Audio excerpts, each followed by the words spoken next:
அவர் எதிர்கட்சி தலைவரா இருக்கும்போது நான் அரசியல் பண்ணாம அவியலா பண்ணுவேன்னு கேட்டவர். இன்னைக்கு அவர் முதலமைச்சர் ஆனோன்னு அது எதிர்கட்சியா எதிரி கட்சியா, இன்னைக்கு அவர் எல்லாமே யாரை பார்த்தாலும் முதலமைச்சருக்கு எதிரியா தான் தெரியுறாங்க. இதுக்கெல்லாம் நான் என்னங்க பாக்குறது? அதுக்கு அவர் தாங்க பதில் சொல்லணும். அவர் எப்படி கூப்பிட்டா அவருக்கு பிடிக்குமோ அவர் எப்படி கூப்பிடுறாங்க, நாங்க என்ன சொல்றது? மத்திய அமைச்சர் வந்து இன்னைக்கு முன்னாள் அமைச்சர்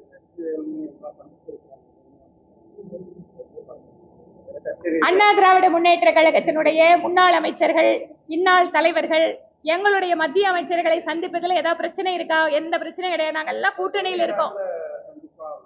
என்னங்க அது வந்து சம்பந்தப்பட்ட பார்த்தவங்களை கேட்டாதானே தெரியும் என்ன சந்திப்பு அப்படிங்கிறது. ஆனா தேசிய ஜனநாயக கூட்டணியில் நாங்க எல்லாருமே ஒரே கூட்டணியில் இருக்கோம். ஒன்று கொண்டு பேசிக் கொள்வதற்கோ அல்லது மத்திய நிதியமைச்சர் அவர்கள் தமிழகத்தை சார்ந்தவர், தமிழகத்தினுடைய அரசியல் சூழல் புரிந்தவர், அதனால அவரை போய் பார்த்து பேசுறது அப்படிங்கிறது இயல்பானது. இதுல எந்த ஒரு வித்தியாசம் கிடையாது. பொறுங்க பொறுங்க, பொங்கல் வந்தோன்னா நல்ல நியூஸ் வரும். உதயநிதி ஸ்டாலின் எதுலங்க நிபுணரு? அவர் எதுல நிபுணர்? முதல்ல ஏதாவது ஒரு வேலையில நான் நிபுணத்துவம் பெற்றவனே ஏதாவது சொல்ல முடியுமா? நிறைய விஷயங்கள்ல அவர் எக்ஸ்போஸ் ஆகிட்டு இருக்காரு. எஸ்ஐஆர் விஷயத்துல கூட அவர் பேசினதை பத்தி அவர் ஒழுங்கா புரியாம பேசுறாருன்னு சொன்னாங்க.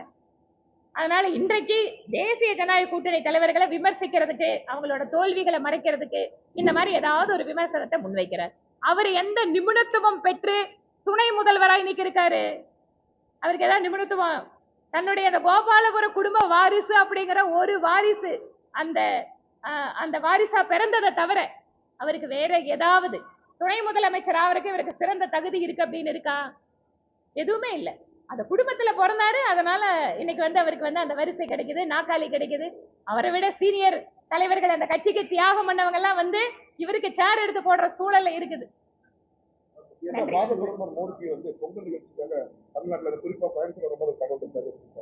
கோயம்புத்தூர் அப்படிங்கிறது இன்னும் திட்டமிடல. பட் நிச்சயமாக பொங்கல் நிகழ்ச்சிக்கு தமிழக பாஜக ஒரு அழைப்பு விடுத்திருக்கிறது உண்மை. இன்னும் அதுக்கான தகவல் வருது. இப்பதானே வந்துட்டு போனாருங்க.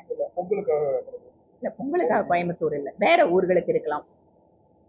இன்னைக்கு வந்து முதலமைச்சர் வந்து எதிர்கட்சி தலைவராக இருக்கிறத விட எதிரி கட்சி தலைவராக நான் எடப்பாடி அவர் எதிர்கட்சி தலைவரா இருக்கும்போது நான் அரசியல் பண்ணாம அவியலா பண்ணுவேன்னு கேட்டவர். இன்னைக்கு அவர் முதலமைச்சர் ஆனோன்னு அது எதிர்கட்சியா எதிரி கட்சியா, இன்னைக்கு அவர் எல்லாமே யாரை பார்த்தாலும் முதலமைச்சருக்கு எதிரியா தான் தெரியுறாங்க. ஒரு விமர்சனம் வைக்கிறவங்கள மாதிரி ஊடகவியலாளர் அவங்க விமர்சனம் வச்சு அந்த கவர்மெண்ட்டுக்கு வந்து அப்படியே இந்த கவர்மெண்ட் காணாம போயிருமா? அந்த அளவுக்கு பயந்து போய் ஒருத்தர் தூக்கி உள்ள போடுறாங்க.